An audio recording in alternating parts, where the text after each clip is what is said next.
రేసానా మా తమ్ముడు 4 నుంచి మిస్సింగ్ ఉండు, కనవట్లేదు. ఫోన్ చేస్తే స్విచ్ ఆఫ్ వస్తుంది. దానికే ఎటు పోయినో తెలియక మిస్సింగ్ కంప్లైంట్ ఇచ్చినాం పోలీస్ స్టేషన్లో, బోన్పల్లి పోలీస్ స్టేషన్లో. వాళ్ళు కూడా మంచిగానే సహకరించారు.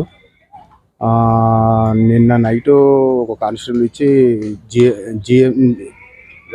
గౌలిగూడ బస్ స్టాప్కు కానిస్టేబుల్ ఇచ్చి పంపించారు. అక్కడ సీసీ కెమెరా చెక్ చేస్తే విజయవాడ బస్ ఎక్కినట్టుగా తెలిసింది మాకు. దానికోసమే అసలు వాడి ఫోన్ కూడా స్విచ్ ఆఫ్ వస్తుంది. ఏం చేయాలో అర్థం కాక. ఎవరెవరు వెళ్ళారండి వాళ్ళ పేర్లు? మా తమ్ముడు, మా మరదలు, వాళ్ళ చెల్లె, 3 పిల్లలు.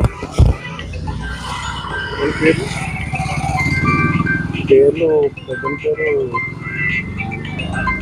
చిన్న పిల్లల పేరు చూసలేదు కానీ ఒకడు 5 ఏళ్ళు ఉంటాడు, పాపనేమో 3 ఏళ్ళు, బాబేమో 8 నెలలు ఉంటుంది. ఇంకొక ఆమె వెళ్ళింది సంధ్యాన, అలా మరదలు. అలా అంటే ఇప్పుడు మా మరదలు వాళ్ళ చెల్లె.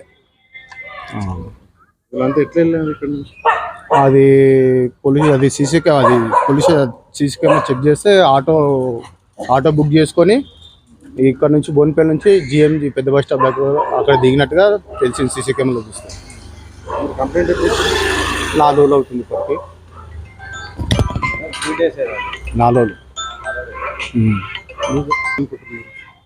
నేను అనుకుంటున్నా అక్కడ విజయవాడ టెంపుల్ దగ్గరికి ఇట్లా వెళ్ళిరా అని అనుకుంటున్నా. అక్కడ మరి ఫోన్ స్విచ్ ఆఫ్ వస్తుంటే అక్కడ ఏమైనా ప్రాబ్లం అయిందా విషయం దానికోసమే ఏం అర్థం కావట్లేదు. ఫోన్ అయితే స్విచ్ ఆఫ్ వస్తుంది. మీకు చెప్పలేరా? మాకు ఎవ్వరు చెప్పలేదు. అలా ఇంట్లో కూడా ఏం ప్రాబ్లం కూడా ఇప్పటివరకు అయితే ఏం లేదు. ఏమైనా ప్రాబ్లం ఉంటే మాకు ఎవరికైనా చెప్పిపోయినా మేము ఇంత టెన్షన్ తీసుకోబోతుంది. చెప్పకుండా ఫోన్ స్విచ్ ఆఫ్ వచ్చిందనే ఇంత టెన్షన్ తీసుకుంటున్నాం.